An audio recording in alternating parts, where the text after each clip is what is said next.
Assalamualaikum warahmatullahi wabarakatuh. Salam sejahtera untuk anak-anak semua. Bertemu kembali kita pada sesi yang ketujuh dalam materi aplikasi fungsi kuadrat. Fungsi kuadrat dapat diaplikasikan untuk menyelesaikan banyak masalah. Kita perlu memahami bagaimana langkah-langkah yang harus kita lakukan untuk menggunakan fungsi kuadrat sebagai alat untuk menyelesaikan masalah kehidupan kita. Contohnya, ada ketentuan dalam menyelesaikan soal aplikasi fungsi kuadrat, pengetahuan tentang konsep dan karakteristik fungsi kuadrat perlu dipahami. Apa itu sumbu simetri dan apa itu nilai optimum. Bagaimana menentukan dan mencarikan keduanya perlu kita kuasai dengan baik. Contoh, sebuah talang air dibentuk dari lembaran seng yang lebarnya 50 cm dengan cara melipat di bagian atasnya menjadi 3 bagian seperti terlihat pada gambar ini. Tentukan berapakah nilai X supaya volume dari talang ini maksimum. Jadi ada persegi panjang, kemudian dilipat sehingga bentuknya menjadi corong kayak begini. Jadi ini aliran air kan gitu. Nah, kita fokusnya kepada bentuk yang ini. Bentuk persegi panjang.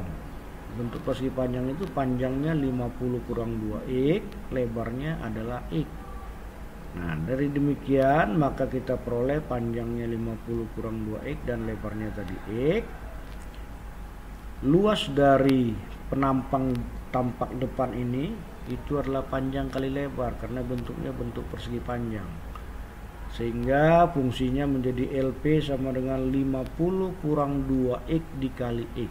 Kita kalikan kemari 50x, ini kali kemari kurang 2x kuadrat, maka fungsinya menjadi LP sama dengan min 2x kuadrat tambah 50x.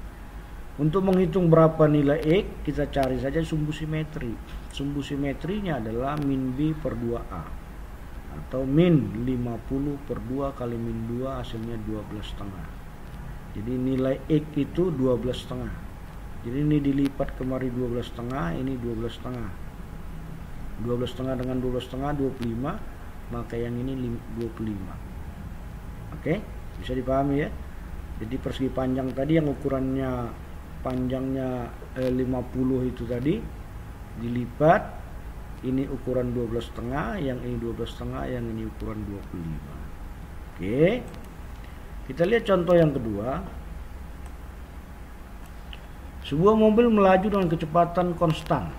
Konstan itu tetap 40 meter per detik. Berapakah jarak yang ditempuh jika mobil digas dengan percepatan 4 meter per detik kuadrat selama 10 detik? Nah, untuk menjawab bagian pertama ini kita gunakan rumus jarak dari fisika. S sama dengan V0 T kurang setengah AT kuadrat. V0 itu kecepatan awal, T itu waktu, A itu percepatan. Maka jarak yang ditempuh setelah 10 detik dengan percepatan 4 meter per detik kuadrat, kita gantikan nilainya kemari. S sama dengan 40 karena kecepatan awalnya 40 dikali T. Kenapa T nya 10? Karena dia bergerak selama 10 detik, dikurang setengah kali A nya berapa? A nya 4 karena percepatannya 4 dikali 10 kuadrat. 4 kali 10 400, setengah dikali 42, 10 kuadrat 100, berarti dikurangi 200, maka jarak yang ditempuh adalah 200 meter. Jadi dari hitungan tersebut maka jarak yang ditempuh selama mobil dipercepat atau digas selama 10 detik dengan percepatan 4 meter per detik kuadrat, jaraknya bergerak sejauh 200 meter. Oke, untuk bagian yang kedua. Jika sopir melihat seorang pejalan kaki yang jaraknya 30 meter dari mobilnya dan si supir mengerem dengan perlambatan 5 meter per detik kuadrat, apakah mobil tersebut menabrak orang yang di depannya itu?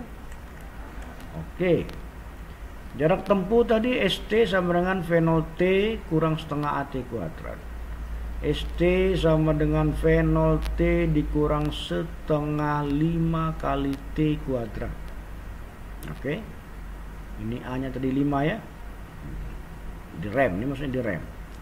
Berarti 40 T kurang 5 per 2 T kuadrat, kita cari T nya. T sama dengan min B per 2A. Min dari min 40 per 2 kali min 5 per 2 diperoleh 8 detik.